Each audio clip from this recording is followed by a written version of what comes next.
Bueno, bienvenidas, bienvenidos, bienvenides a este cuarto y último día de nuestra tercera edición de Nosotras Movemos el Mundo. Nosotras Movemos el Mundo hacia la igualdad es un evento cultural que realizamos desde el año 2020 en conjunto con el Ministerio de Cultura de la Nación y junto con el Ministerio de las Mujeres, Géneros y Diversidad de la Nación. Mi nombre es Diana Broggi, estoy a cargo de la Subsecretaría de Formación, Investigación y Políticas Culturales. Y bueno, estamos muy contentas, con mucho orgullo también de poder haber transitado en esta tercera edición 3 días, desde el día jueves hasta el día de hoy, que terminan las actividades aquí en Tecnópolis y también en distintos lugares del país, y en donde pudimos construir una agenda también de actividades, una grilla, como decimos antes en el tiempo previo de la producción del evento, hablábamos de nos mueve la igualdad y también nos mueve la grilla, decíamos, ¿no? Porque es un armado de un Tetris. Bueno, habrán visto toda la programación muy, muy compleja y bueno, y sobre todas las cosas muy enriquecida por los debates, por los distintos temas y también por la posibilidad que nos da esta alianza que decimos y este amor construido junto con el Ministerio de Cultura, ¿no? Poder también estar disfrutando de actividades artísticas, culturales en distintos formatos y bueno, posibilitar sobre todas las cosas la política de encuentro que sabemos también que nos es tan cara, sobre todo también en estas épocas. Así que, sin mucho más preámbulos, esta actividad que para nosotras es muy importante, estamos muy contentas de poder tenerlas aquí, tanto a Débora Tájer como a Ana María Fernández, que ya un aplauso para ellas, porque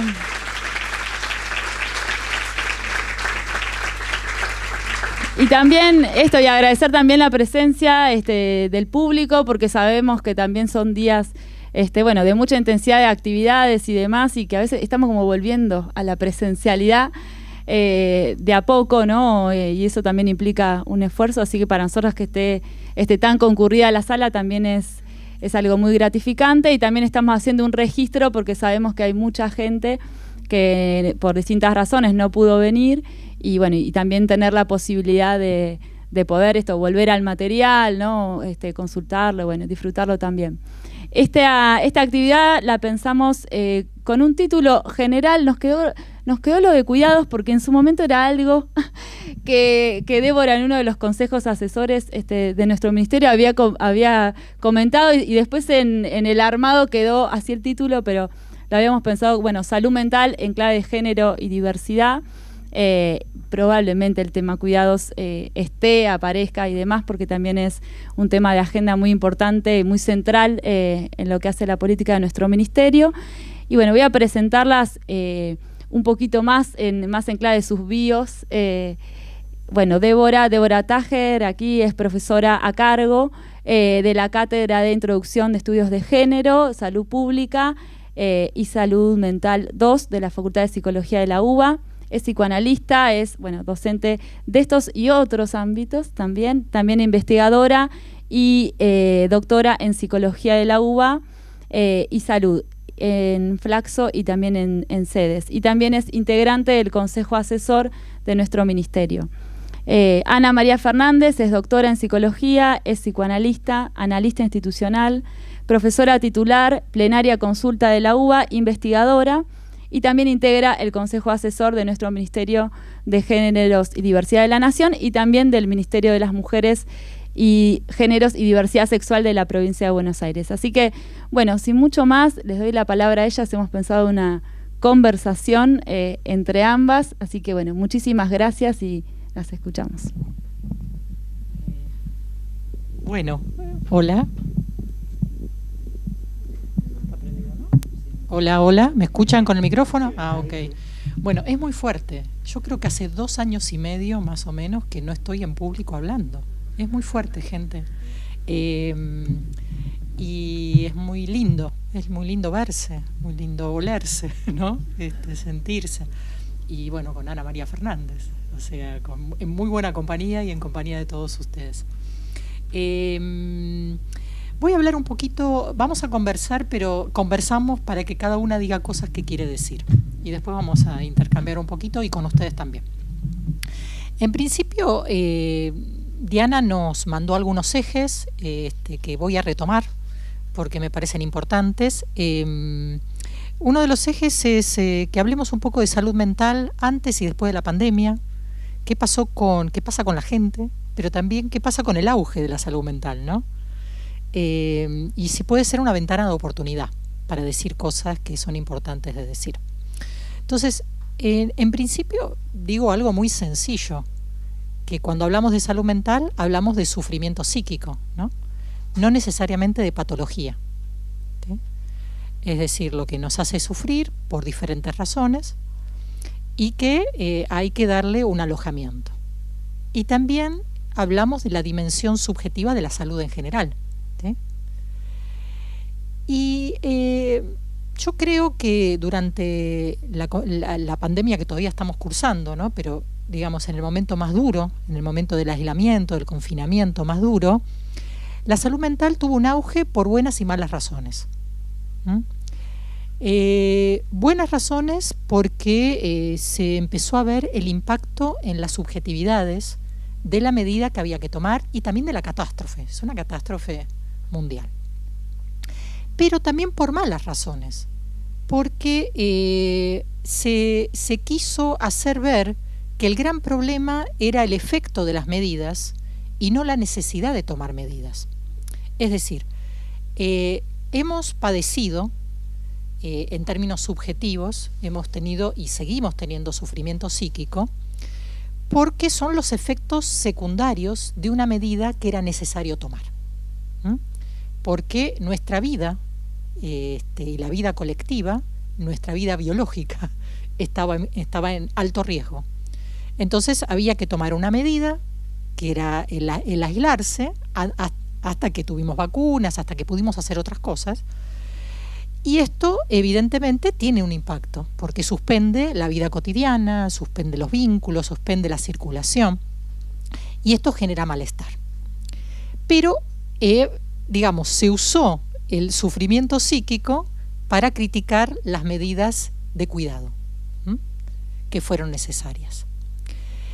Pero, de todos modos, es una oportunidad, es una ventana de oportunidad para hablar de muchas cuestiones, y fundamentalmente de la que suele ser la hija pobre de la salud, ¿no? La salud mental es la hija pobre y al mismo tiempo la salud es la hija pobre o la hermana pobre de las políticas públicas, ¿sí? Entonces, y esto es un problema porque, por ejemplo, se vio claramente que hubo una excelente campaña de vacunación y eso no impactó las elecciones. Y esto tiene que ver con que cuando se garantiza un derecho, las personas no piensan que deben premiar al gobierno que lo hace, ¿sí? Entonces, y esto pasa, con salud y con salud mental pasa todo el tiempo. Hay que hacer bien las cosas, pero no lucen.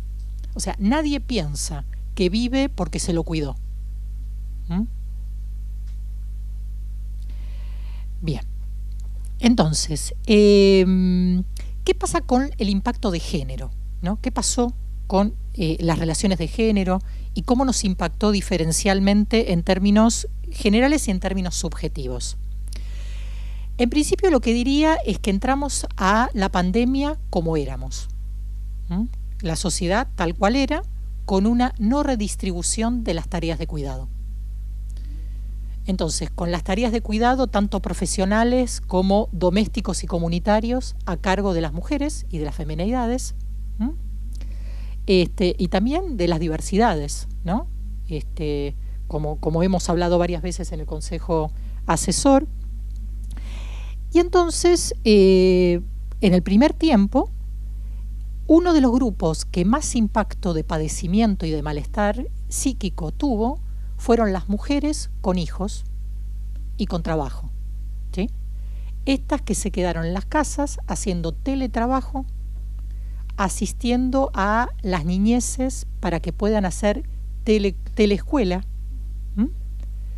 y también con una medida que fue importante epidemiológicamente, que fue el que las empleadas domésticas no vayan a trabajar. Esto fue muy importante porque si ustedes comparan con la pandemia también, pero fue corta, de la H1N1 2009, la transmisión fue igual que ahora. Entró por el aeropuerto, el virus, porque siempre viene de las personas de mayor poder adquisitivo que vienen a contrapelo, digamos, vienen de los lugares donde empieza, digamos, traen el virus. Y en ese momento pasó a los sectores populares por las empleadas domésticas. Es decir, las empleadas domésticas de las casas donde ellas cuidaban a las niñeces que habían ido a Disney, ¿no? En ese momento. Digo Disney porque sabemos dónde empezó el foco. Se sabe en la escuela, no voy a decir cuál. Bueno, entonces, cuando se cortó, y esto tiene que ver con que hubo un blanqueo de las empleadas domésticas, es decir, hubo un cambio en las condiciones de trabajo de una fuerza de trabajo que reúne 1 millón de mujeres en todo el país.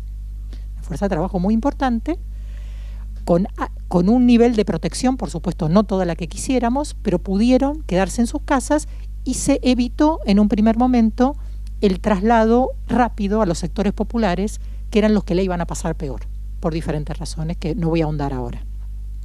Pero esto tuvo un impacto de sobrecarga de trabajo de las mujeres que contaban con esas mujeres, porque siempre las mujeres tienen que contar con otras mujeres para las tareas de cuidado todavía, por cómo están redistribuidas las cuestiones. Entonces hubo un aumento de la multitarea, un aumento del malestar, de la sobrecarga, y eso generó un sufrimiento psíquico específico. Pero también hubieron otros sufrimientos psíquicos, por ejemplo, de las personas viviendo solas. Y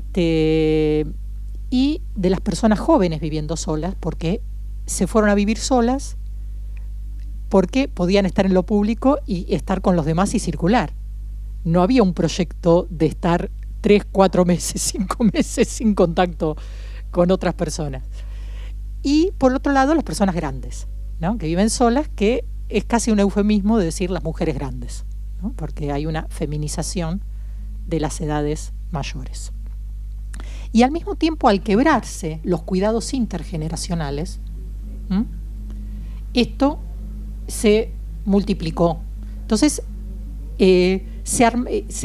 la soledad y el aislamiento, digamos, del poder contactarse, de poder abrazarse, de poder estar con otras personas, esas personas que no convivían con otras, que podían hacer burbuja, fue de un padecimiento subjetivo muy fuerte, muy, muy fuerte. Por otro lado, pasaron cosas también complejas, que fue la vuelta a la casa de muchas personas que estaban estudiando, y personas que a lo mejor eran feministas o personas LGTB que podían hacer su autonomía fuera de las familias, tuvieron que volver con las familias. O las adolescencias, que podían circular y poder ir armando su identidad y de sus prácticas de sexualidad y su exploración, estuvieron todo el tiempo en las casas sin poder estar con pares, y al mismo tiempo bajo la mirada de las familias, las miradas inquietas de las familias. Esto fue bastante complejo, muy complejo. Hubieron situaciones de crisis muy difíciles, muy, muy difíciles, y también con una dificultad en la oferta de servicios, porque durante un primer tiempo se cortaron muchos de los servicios, después se restituyeron, pero no hubo en la cantidad en la que se necesitaba por la carga de problema. Pero esto es la parte problemática. También pasaron cosas muy interesantes. Personas que fueron haciendo sus transiciones de género durante la pandemia, apagando la camarita, pudieron conservar un momento en que nadie las vea, para poder ir mutando sin estar tanto en el escrutinio de la mirada de los otros. Y esto fue muy interesante como proceso, ¿no? Bueno, esta es la parte luminosa de la situación, ¿no? La parte oscura fue también, hubo muchas situaciones de pasajes al acto, ¿no?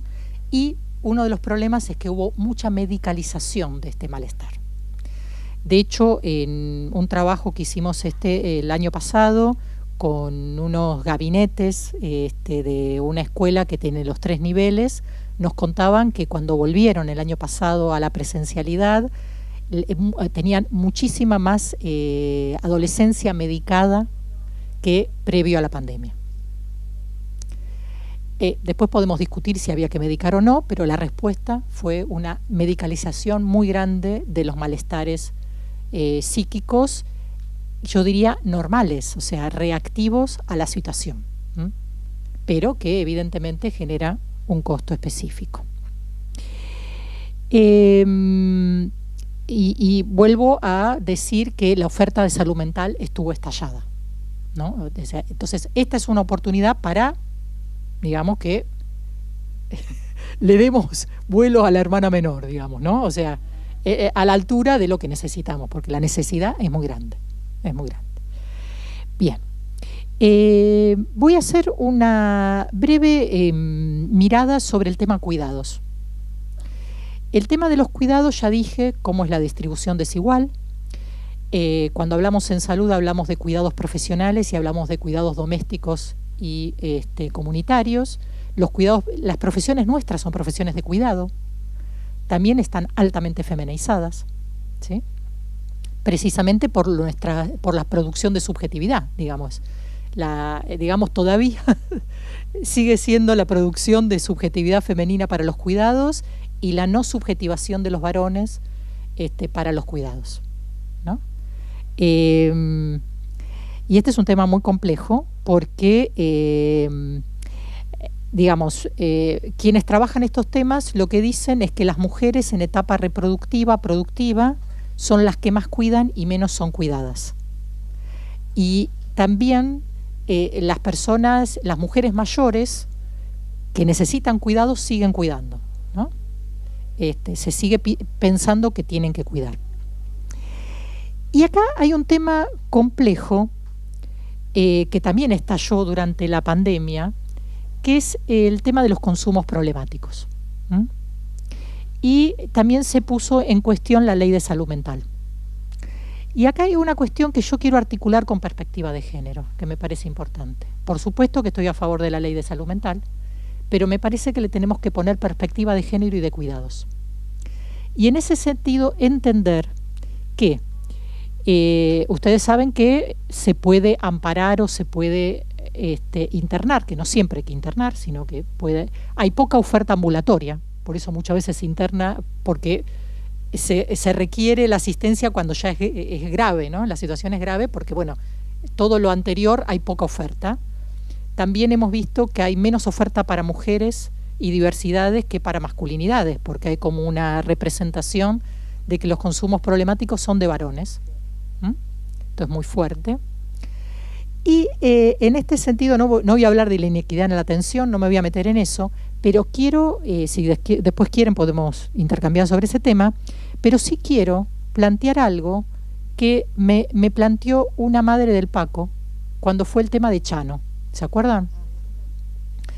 Y entonces esta mujer era en un canal de televisión, por supuesto todo por Zoom, y esta mujer planteaba claramente que la no voluntad de atenderse la cargaban las mujeres de la familia.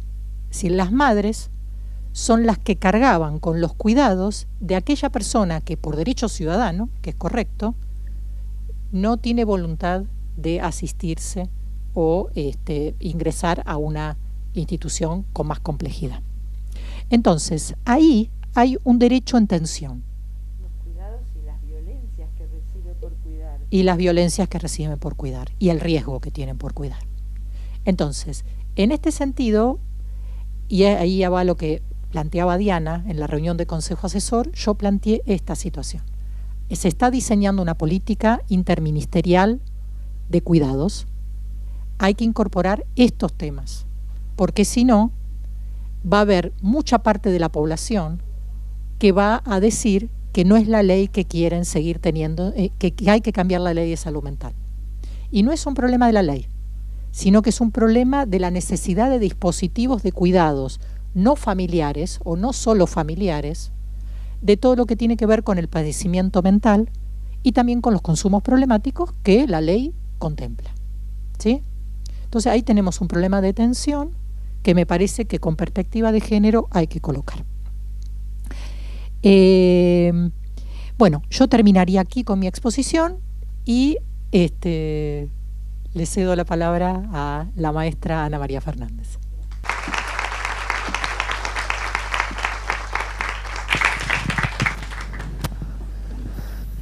Hola, hola. Ah, están conectados ya. Bueno, muy interesante, Débora, todo lo que ibas planteando.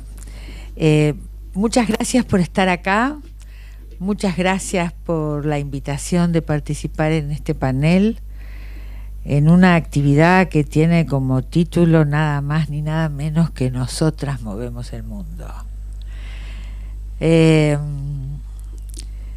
Y me parece que todo espacio de diálogo es imprescindible para que vayamos pensando la diversidad de cómo moverlos, la diversidad de prácticas, estrategias, dispositivos, criterios para mover ese mundo.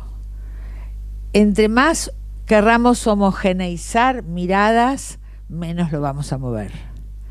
Así que nosotras tenemos que ser mini mundos de las diversidades de todo tipo, y tenemos que exigir en nuestros lugares de trabajo, promover en nuestras amistades o familias la conversación de cómo tenemos que hacer o cómo cada cual puede hacer algo o no, porque este es un momento muy estratégico.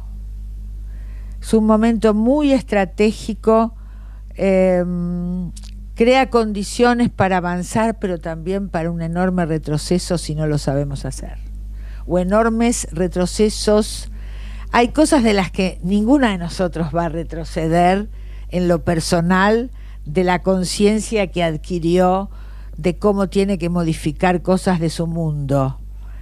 Pero cultural y socialmente siempre está en riesgo lo que hemos conseguido y lo que vamos consiguiendo. Por eso a mí me importa en esto mantener alertas. El sentido de mi intervención hoy va a ser más bien ese, ¿no? Y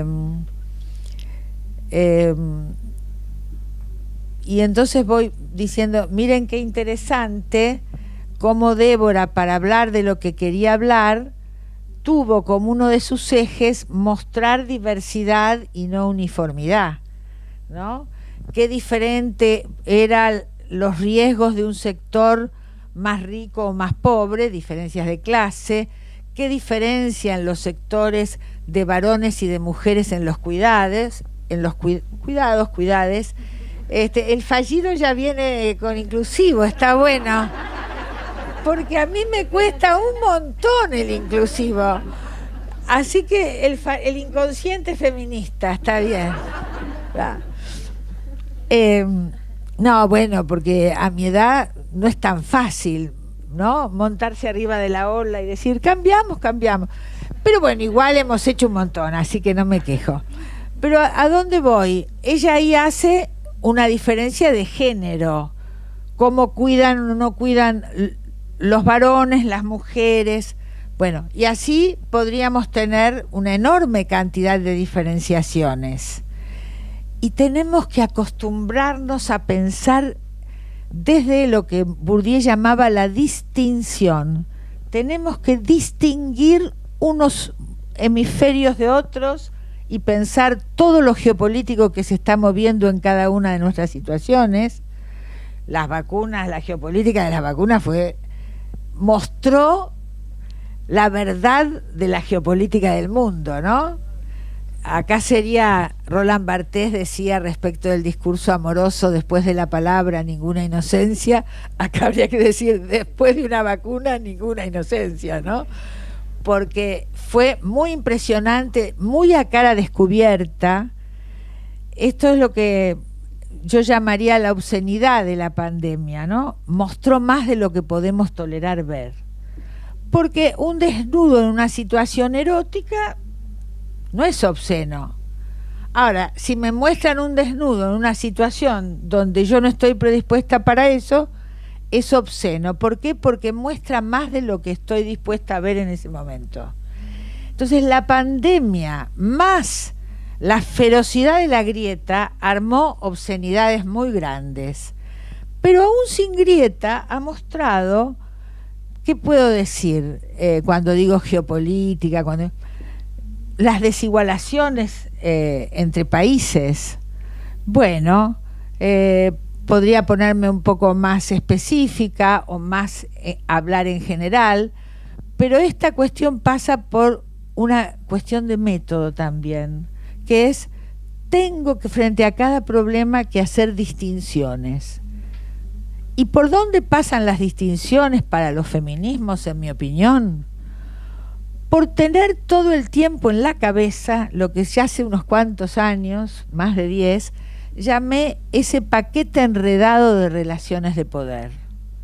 Entonces hay poderes de clase, poderes geopolíticos de mundos, para ir de mayor a menor, de clase, pero también de etnia, pero también de género, pero también de opción sexual, pero también, y podríamos seguir. Ahora, si el paquete tiene tantas desigualaciones y está tan enredado, ¿cómo hago para no perderme? Y en cada situación tengo que ver cuáles son las desigualaciones que están operando con mayor violencia, etcétera, etcétera. Bueno, es una tarea que exige inteligencia colectiva. Por eso, en todos nuestros lugares de militancia, de trabajo, tenemos que tener espacios de discusión, de teoría política, de economía, pero también de nuestras vidas personales. El primer espacio feminista en el que yo participé, que fue en plena dictadura, que fue el Centro de Estudios de la Mujer, ahí empezamos a leer de todo, vorazmente. Lo fundó Gloria Bonder y creo que la mayoría de las que estuvimos desde el principio no dejamos nunca más el feminismo. Así que eso fue un buen punto de partida. Pero también hacíamos espacios grupales con mucha seguridad entre nosotras, afectos, etcétera, para pensarnos, para pensar nuestras vidas, de qué modo reproducíamos la subalternidad sin que alguien nos lo pidiera. ¿Viste? ¿Quién va a buscar la sal? ¿No? ¿Con qué automatismo te levantás a lavar una taza que alguien dejó? Bueno, todo eso es antifeminista. Estamos actuando para el enemigo político.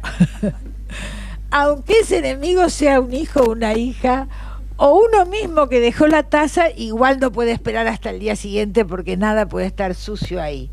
Fatal, todo eso es fatal. ¿Ustedes les parecen que yo estoy haciendo bromas? No, ¿no es cierto? No. El mundo desde aquella época que empezamos a pensarnos ha cambiado y ha evolucionado, se dice mucho, y hemos avanzado mucho en las cuestiones de género. Yo imaginarme un ministerio de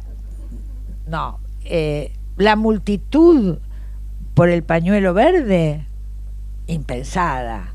Que uno estuviera ahí bailando en una vigilia a los 70 y pico, tampoco, ¿no? Porque eso, ahora, la ola verde nos puso en esta situación y ahora tenemos que avanzar desde adentro de la ola verde, porque si no avanzamos y nos politizamos en distintos niveles, vamos a retroceder, nos van a retroceder.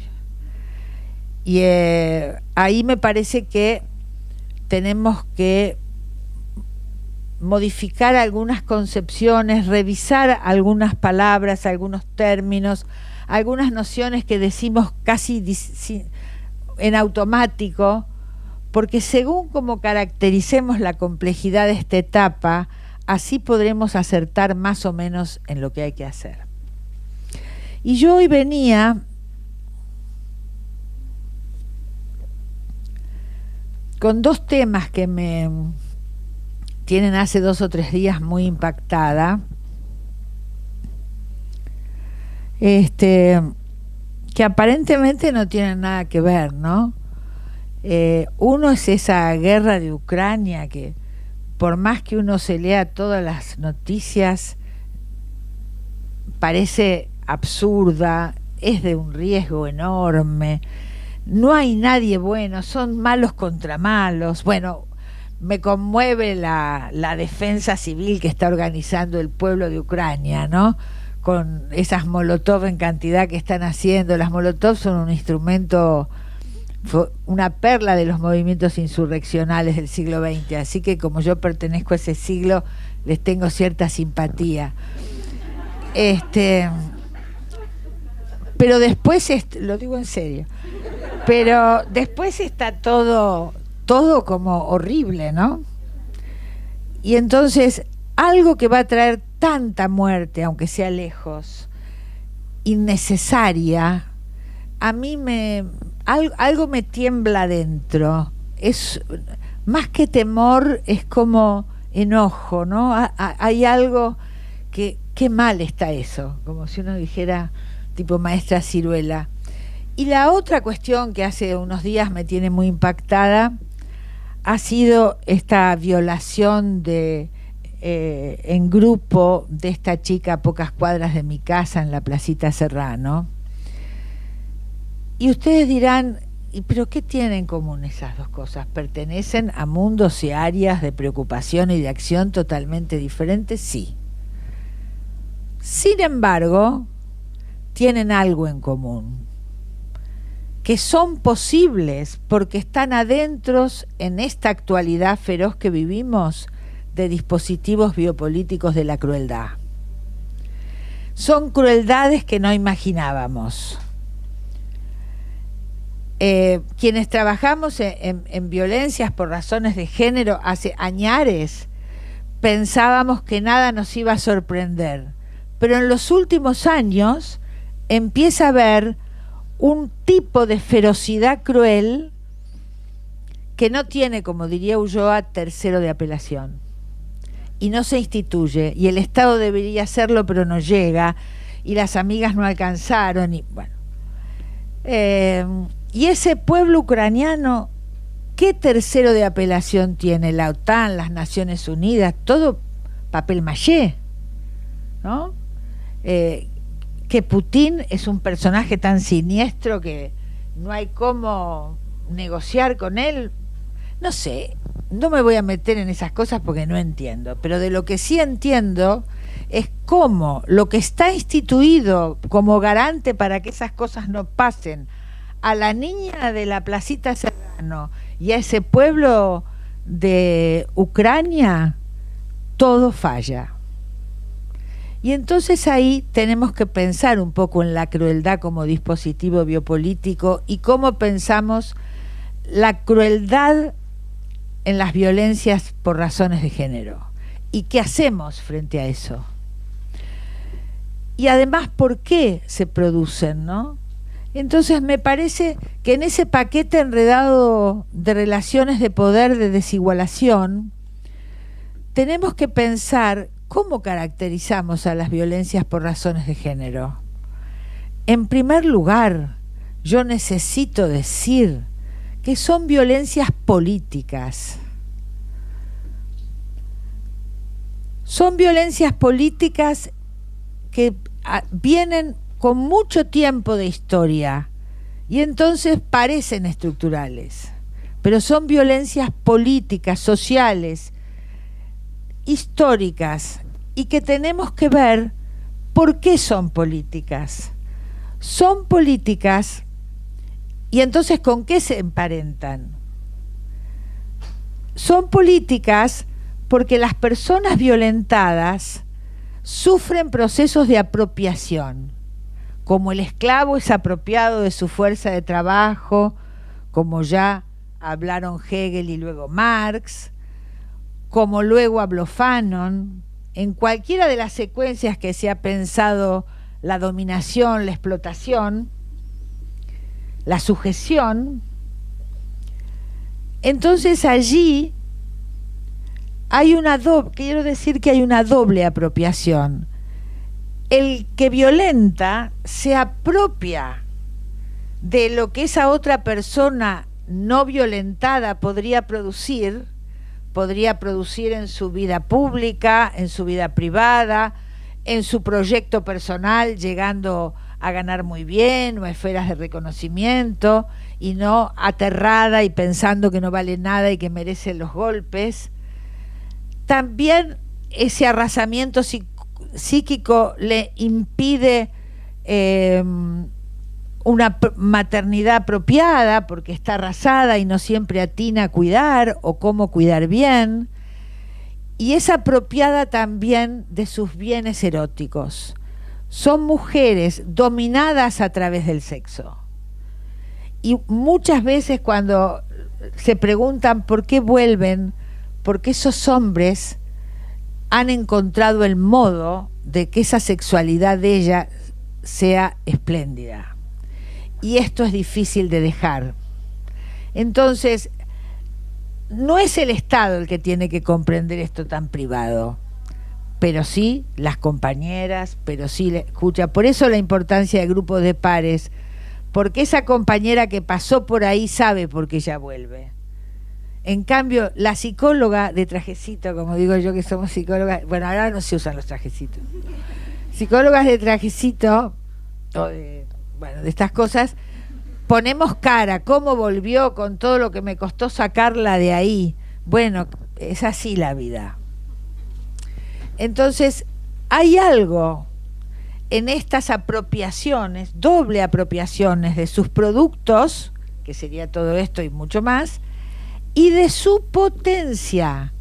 Es como si le chuparan la potencia vital. Y esto, bueno, no tiene un precio en el mercado, pero sí en la existencia de todos. Esto es político. ¿Cómo? A ver, si vos a un esclavo lo querés exterminar, o en los campos de exterminio de la Segunda Guerra estaba pensado cómo irlos privando de alimentación para que llegaran a la inanición, y nadie podría dudar que eso es político, que era un proyecto de exterminio. Bueno, esto también es político por otras vías. Entonces tenemos que entender que hay apropiación, que la apropiación puede ir de dulce a violenta. Dulce, quiero decir, puede ser una apropiación que no lesione, ¿no? Una apropiación que simplemente me levanto a buscar la sal rápido y está todo bien, pero hay que poder pensar en cada una de las situaciones que escuchamos en nuestras profesiones o que en nuestra vida personal, en qué situación o estoy dando de más o espero una retribución que no va a llegar y o toda la secuencia de la subjetividad subalterna. Hoy hablaba de Fanon, él hablaba de un inconsciente colonizado. Sería hora de mover un poco las estructuras psi y empezar a hablar de inconscientes políticos, ¿no? No tengo muy teorizado el asunto, nada, lo tiro así, más bien como butad que como concepto, pero la dimensión política de la subjetividad está... Lo decías vos, Débora, el viernes en el seminario de la Cátedra de Género, ¿no? Una de las cosas que más se ha resistido nuestra profesión y sus maestros es a pensar la dimensión del poder de la subjetividad. Y por algo será, ¿no? Entonces, es todo Edipo. Bueno, reducir que estamos atravesados por problemas políticos de todo gusto y color, nunca mejor dicho gusto y color, a una fantasmagoría edípica que seguramente todos portamos, pero imaginar que todo se mueve ahí es una reducción ideológica y es una práctica para mantener silenciados los sometimientos diversos en los que somos sometidos, sometidas, y que podemos estar sometidas en algunos vínculos y ser sometedoras en otros, ¿no? La deuda materna no se paga nunca, es como el Fondo Monetario.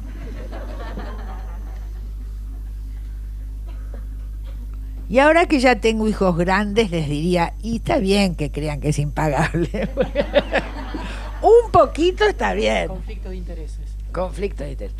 Un poquito está bien, ¿no? Como diría el general, todo en su medida y armoniosamente. Entonces, ¿a dónde voy cuando digo esto es político? Digo que ¿a dónde voy cuando digo diversidad, espacios de debate, donde digo inteligencia colectiva? Es muy difícil pensar cómo vamos a avanzar suponiendo que 3 o 4 iluminadas, iluminades, iluminados van a encontrar un camino. Entonces, fíjense ustedes, Débora tomaba lo de la pandemia. Es muy interesante cómo cuando la pandemia entró en la grieta, ahí se armó una situación que terminó o que avanzó con la idea de me quitan la libertad porque tengo que quedarme adentro. Yo decía, ¿cómo puede ser tanta irracionalidad? ¿No? El año pasado se presentó un libro mío y como estaba todo era por Zoom, se presentó en muchos lugares. Y en un lugar del interior, una mujer me pregunta con total respeto y naturalidad cómo había vivido yo que me habían quitado tantas libertades. Bueno, yo respiré un poco ahí y le dije, bueno, no, yo estoy muy agradecida porque siento que me cuidan, querría que me cuidaran más. Pasó. Porque después de años de hablar en público, uno tiene el reflejo rápido de una respuesta bastante acertada, ¿no? Ahora yo me fui terminó el Zoom, en ese momento fumaba, me prendí un cigarrillo, eran buenas épocas, y dije, ¿qué hay en esa cabeza para que pueda preguntar esto con tanta buena fe? Porque de verdad era con buena fe que lo preguntaba, ¿eh? Dijo, ¿cómo se arma ese traspasar el sentido común, ¿no?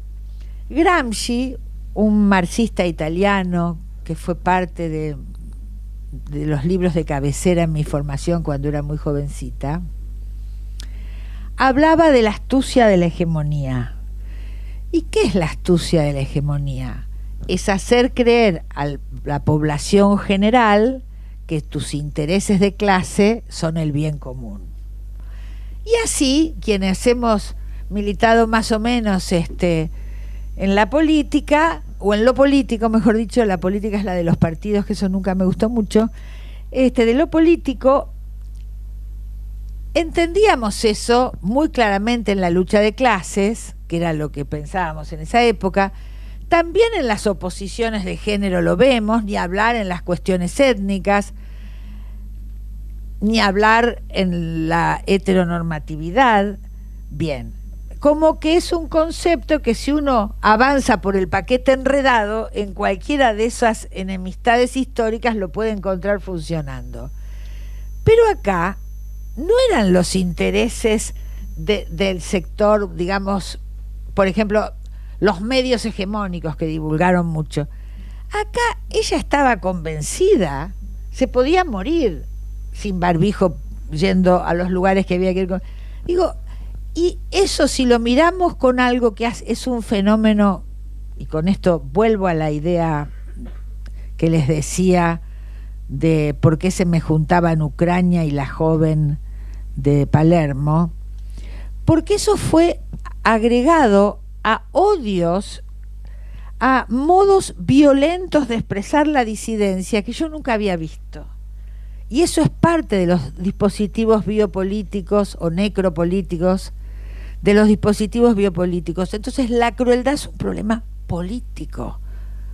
Tenemos que pensar cómo es que con ese otro, con les otres, en esas violencias que uno diría alocadas, no aparece ningún miramiento u entrato, como diría Ulloa.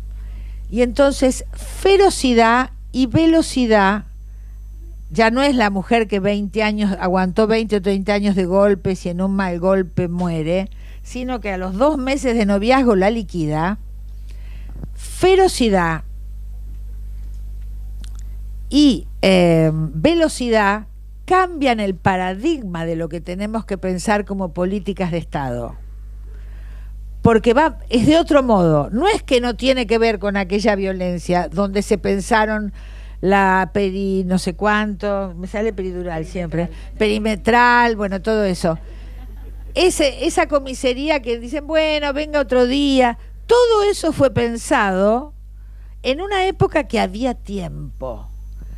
Por eso, protocolos de alto riesgo, tamizaje en los servicios de atención primaria, porque casi ninguna mujer va explícitamente frente a algo de violencia. Y entonces, ¿hace mucho que me pusiste esto? Hace 10 minutos. Ah, bueno, entonces voy corto. Última frase. Bueno, yo funciono así un poco caótica. Ella me tiene una paciencia hace años, que sabe que voy a hacer todo mal. Bueno,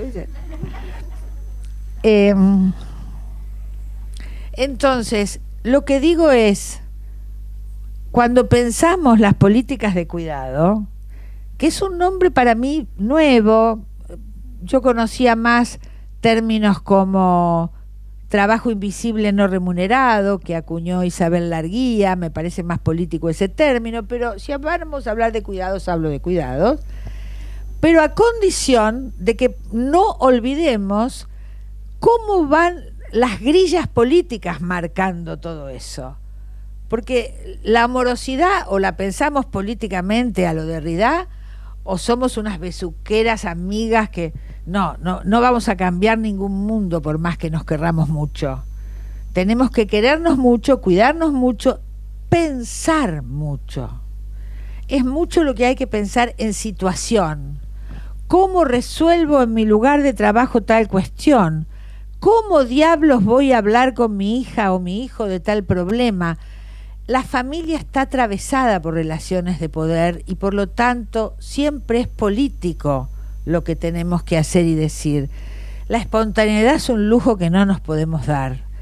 Hay mucho en juego. Hay mucha gente que la querríamos mandar al diablo y sin embargo tendremos que tratar y decir qué interesante lo que dijiste, me encantó.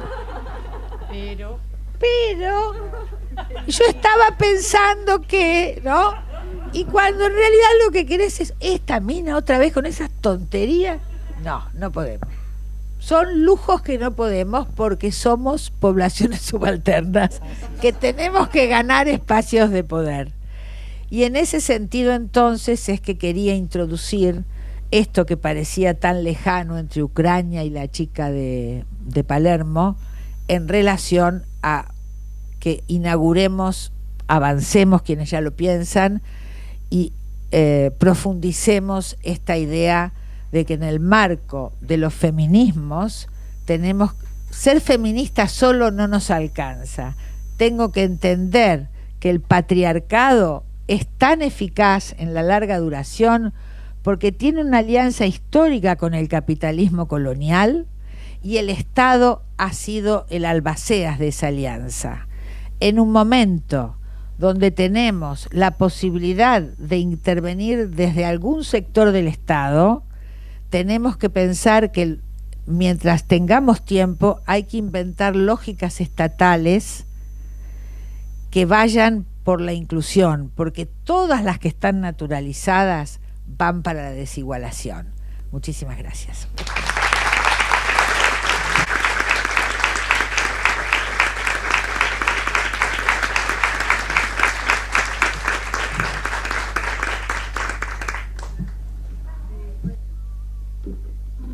Bueno, muchísimas gracias. Realmente, yo me la pasé tomando notas, y notas mentales también y con muchas resonancias.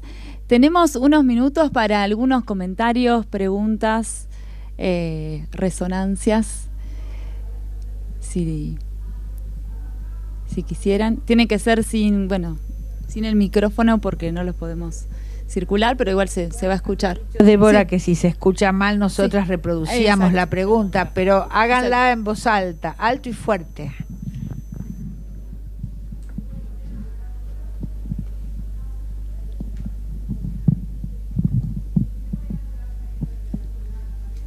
Por ahí. ¿Sí? Mi nombre es Cecilia, soy psicóloga, trabajo en una guardia de salud mental en la provincia de Buenos Aires, así que resoné muchísimo con muchas de las cosas que dijeron.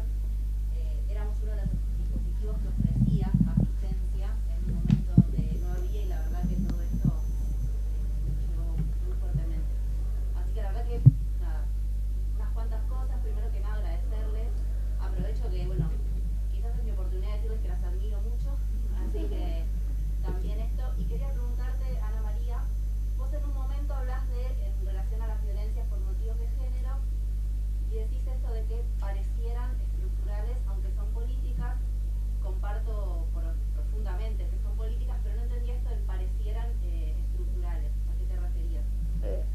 discurso habitual que se dice es violencia estructural, la violencia de género, ¿no? Y me parece que más allá del estructuralismo que pensó los mitos como estructura, porque al repetir el mito va creando funciones dentro de la comunidad, y está muy bien el pensamiento de Levi-Strauss en eso. Me parece que nos despolitiza el problema el término estructural. Es político, es el capitalismo, es el Estado, que haces por acá algo bien y te lo arruina por el otro lado porque hay una empleada logazalla. La empleada logazalla es lo más eficaz que produce el Estado desigualador, porque salís con un estado de desasosiego y te han minusvalido y todo lo que quiera. Entonces creo que tenemos que en la amorosidad del debate de ideas y no en la confrontación, tenemos que poner en discusión todos estos términos. ¿Contesté? Bueno, yo tengo una pregunta, algo que escuché nuevo, no lo escuché ahora en ustedes, que tiene que ver un poco con el peso que se le da al abuso sexual, ¿no? Diciendo, no, bueno, pero ahora parece ser que no podemos seguir nombrando, que viene a cortar toda posibilidad de resiliencia, o cuánto uno tiene que poder sobrevivir, ¿no? Escuché por ahí en estos últimos días en relación también a esta violación en grupo con respecto a esto, ¿no? ¿Ustedes tienen alguna mirada con respecto a eso, a esto de lo que arrasa con toda subjetividad o no? Porque también me parece como algo bastante interesante, ¿no? Pensar en la posibilidad de que no sea tan abarcativo, ¿no? Como también la cultura lo pone. Porque pensaba por ahí en estos casos de abuso, pensaba también como trabajadora de un hospital de mujeres de salud mental, donde sin que sea una investigación, es decir, uno hablando con las usuarias de salud mental del hospital Moyano, el gran porcentaje de esas mujeres fueron mujeres abusadas, ¿no? Y entonces, bueno, uno dice, ¿qué pasó? Primero surgió la problemática subjetiva, después surgió el abuso. Bueno, pensando en estas dos poblaciones, ¿no? Como en extremos, ¿qué opinión tienen ustedes en relación a esto del peso, más allá de lo subjetivo, ¿no? Que tiene esta situación? ¿Entendió algo? No. Yo voy a decir algo. Justamente estuve hoy a la mañana leyendo algo de esto, en un libro que vamos a presentar el miércoles, de un tratado de género y derechos, un artículo de colegas de Córdoba sobre este tema exactamente, sobre los psiquiátricos de Córdoba. Acá hay un tema que es muy complejo, que es el tema de la cantidad. Y tomo algunas de las cuestiones que señalaba Ana. Es impresionante la cantidad de personas desigualadas que han sufrido en su vida abuso sexual y abuso en general. Entonces, vos vas a tener en una población como el Moyano, donde yo hice la residencia, así que es un hospital que conozco muy bien, vas a encontrar un montón de... pero es algo, a ver, si la pregunta es si eso tiene conexión con su cuadro psicopatológico, ¿esa es tu pregunta? No, era más allá de eso. Ok. Sí. Tampoco tenemos que pensar de que un abuso sexual va a arrasar con nuestras posibilidades. Ok, ahí voy. Bueno, hay algo que el abuso sexual roba. Se apropia, que es lo que señalaba Ana. Es decir, te inhibe de, por ejemplo, un desarrollo de tu propia libertad sexual, te hace que tengas inhibición con tu cuerpo, te hace que a algunos lugares no vas. Además, si hacemos un rastreo histórico, estamos en un momento donde se está alojando la posibilidad de denunciar los abusos. Pero si vamos un poquitito atrás, yo te digo, mi primera paciente hace 30 y pico de años me contó una situación de abuso que habían pasado 30 años atrás. Es decir, la gente, las mujeres, las diversidades, lo guardaban porque cuando lo contaban decían, a mí también me pasó, no te va a pasar nada, seguí adelante, nos vamos a pelear con el tío, con el abuelo, ¿no? Sos alguien problemática. Seguí adelante. Seguí adelante. Esto nos pasa a todas, es parte del peaje, ¿no? Yo lo digo con palabras de hoy. Entonces, lo que diría es que estamos en un momento histórico donde no queremos más estos peajes, donde nos parece y creemos y estamos en condiciones de por lo menos visibilizar que queremos una vida libre de violencias, que queremos un despliegue propio de la sexualidad, cualquiera que esa sea, en condiciones de libertad y de igualdad, ¿no? Por ejemplo, y esto lo vemos en todas las situaciones. Por ejemplo, cuando hay una víctima de violación, se empieza a preguntar qué ropa tenía, a qué boliches iba, a quién le dio el número de teléfono, por qué no puede ir a cualquier boliche, por qué no se puede poner lo que se quiere. Digo, a diferencia de lo que eran nuestras generaciones, donde desde la adolescencia nos decían, así no te podés vestir, a estos lugares no podés ir, esto no podés hacer porque una señorita no hace esas cosas. Entonces, las nuevas generaciones no quieren entrar a ese corset, pero siguen siendo víctimas de la violencia hacia las mujeres y diversidades. Esto sigue existiendo, aumentada por la crueldad. Es decir, el fenómeno del otro día es diferente. Es diferente porque es a plena luz del día, en un lugar muy concurrido, un día de feriado, por pibes universitarios, y creemos que uno de los pibes era no binario. Es decir, es muy fuerte. Entonces, hay cuestiones que podemos rastrear como una genealogía de las violencias con los diferentes momentos que sí tienen una lógica que conocemos, y estamos frente a fenómenos nuevos que tenemos que pensar un poco más porque nuestra sociedad ha cambiado y se han desligado algunas cuestiones de los miramientos en relación a lo social, lo colectivo, lo subjetivo, etcétera, etcétera, y lo amoroso. El otro día presentábamos un informe de masculinidades y veíamos el contraste entre interior y capital. En el interior todavía se habla de la caballerosidad, pero es una caballerosidad de las mujeres como objeto. La población estudiada en Buenos Aires estaban los pibitos, porque eran varones adolescentes, amigues, aliades, y estaban los que estaban feroces contra las mujeres.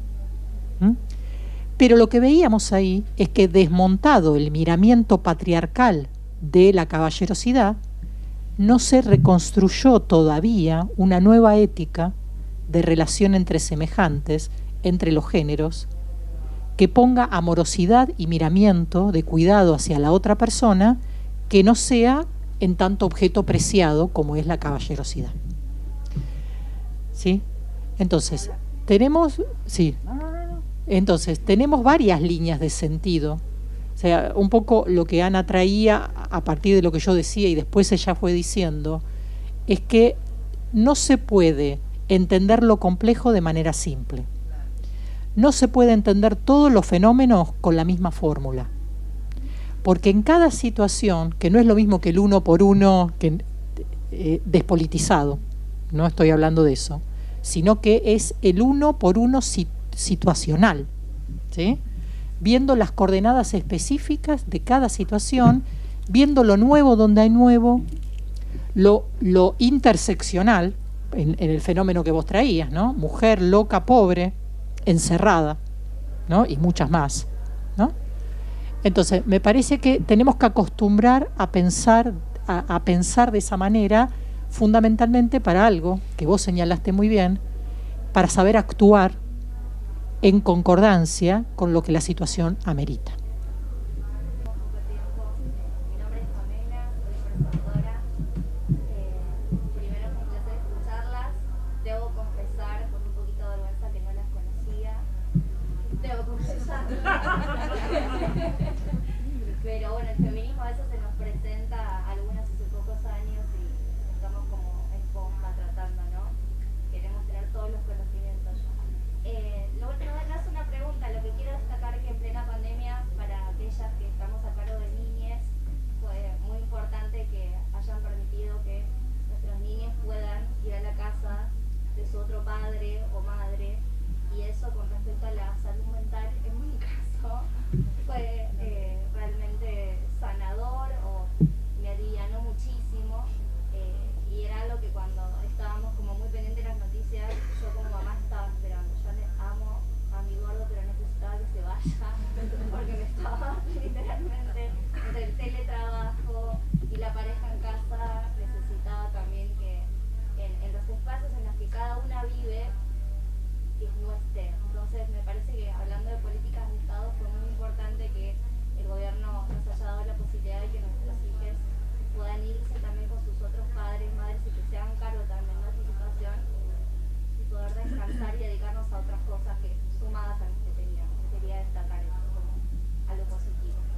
querida narcisista que no nos conocía.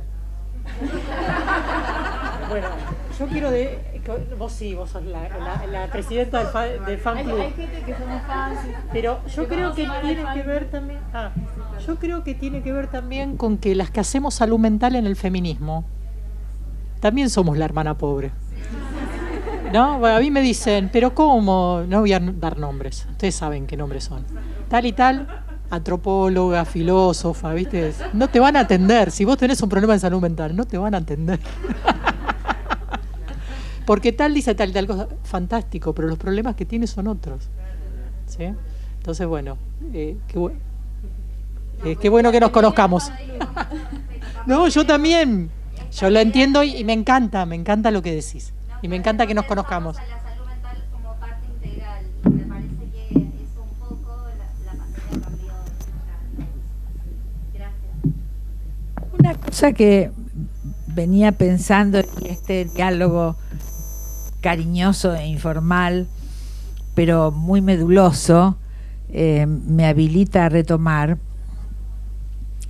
Débora planteaba hacia el final de su intervención recién, o en la anterior tanda, nada más ni nada menos que como feministas nos planteamos un mundo más igualitario, por lo tanto más libre. Bueno, digamos, tampoco es que seamos tan revolucionarias, es la consigna de la Revolución Francesa que todavía no se logró, ¿vieron? Igualdad, libertad, fraternidad. Pero aquellos grupos sociales que no pudimos subirnos al trencito, no había trenes, de la Revolución Francesa, acá estamos desigualados, ¿no? Es así, dicho con humor, pero con rigor histórico y político. Entonces, ella planteaba eso en lo que, por supuesto, no solo todos los aquí presentes coincidiríamos, sino que deja entonces una enorme pregunta, que es: ¿estamos frente a dos intenciones sociohistóricas muy distintas?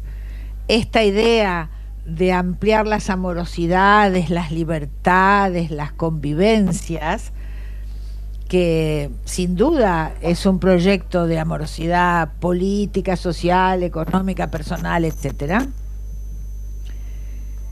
y una etapa actual del capitalismo que su programa es más ferocidad, más desigualación, más avasallamiento. Ahí hasta podemos explicar la teoría del derrame para no tomar medidas sanitarias o no parar la economía en los países del primer mundo, porque mataban dos pájaros de un tiro. Dejaban que todo circulara y se iban a morir los cuerpos no duelables, como diría Judith Butler, ¿no? Y bueno, después vieron que también se podían morir ellos, se les complicó un poquito, tomaron algunas medidas económicas, pero continúa una línea de ferocidad cruel que empezó en determinado momento y arma como un turning point ahí, cuando empezaron a pincharle los gomones del Mediterráneo a la gente de África que huía buscando sobrevivir, frente a la pasividad de todo el mundo. Entonces, el otro día en el seminario al que hacíamos referencia, que acá hay algunas compañeras que estaban, ahí la jefa de las fans: chicas, bajen un poco eso, no me hagan bullying, como me dijo una chica muy linda que le dije: qué linda que estás, hacía años que no la veía. No me hagas bullying, me dijo. Así que se ve que sufre por linda. También se sufre por linda. O sea. Entonces, fíjense, para terminar, quiero traer una frase que se me ocurrió hablando el viernes en el seminario, que hubo una idea, todo un programa ideológico del neoliberalismo que decía que estaba bueno que la producción enriqueciera a los ricos, porque después la riqueza iba a derramar a los sectores, estamos esperando todavía, Pero en muchas de las discusiones del Fondo Monetario todavía uno ve ese argumento neoliberal. Y en realidad, ¿qué podemos decir? ¿Qué podría decir yo como síntesis de lo que he traído hoy para inquietarlas, para pensar? Bueno, el capital no derramó, pero la crueldad sí. Y entonces es importante incluir esta dimensión política de la ferocidad de la crueldad a la hora de pensar nuestras cotidianas violencias de género y las políticas públicas en las que tenemos que actuar. Bueno, gracias.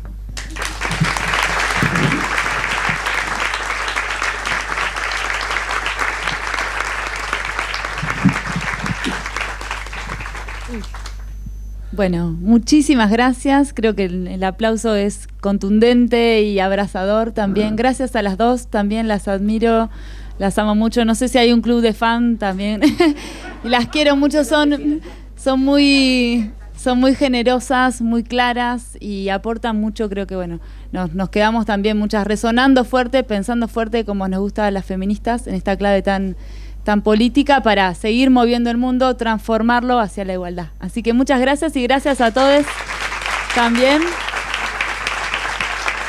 Y bueno, y seguir recorriendo, hay muchas actividades, ya no me acuerdo cuántas, pero muchas en los distintos pisos, en las salas federales, en la sala argentina, también muestras. Ahora, bueno, algunas nos vamos para Tecnópolis porque vamos a hacer el cierre ahí. Y bueno, también hay actividades en todo el país, así que estamos muy contentas y gracias por ser parte, por hacer lo propio. Gracias a Candela, también las compañeras del Ministerio de Salud que vinieron, la Dirección de Salud Mental y la Dirección de Género del Ministerio de Salud de la Nación también, que siempre nos acompañan. Un aplauso a ustedes que han organizado estos mega eventos.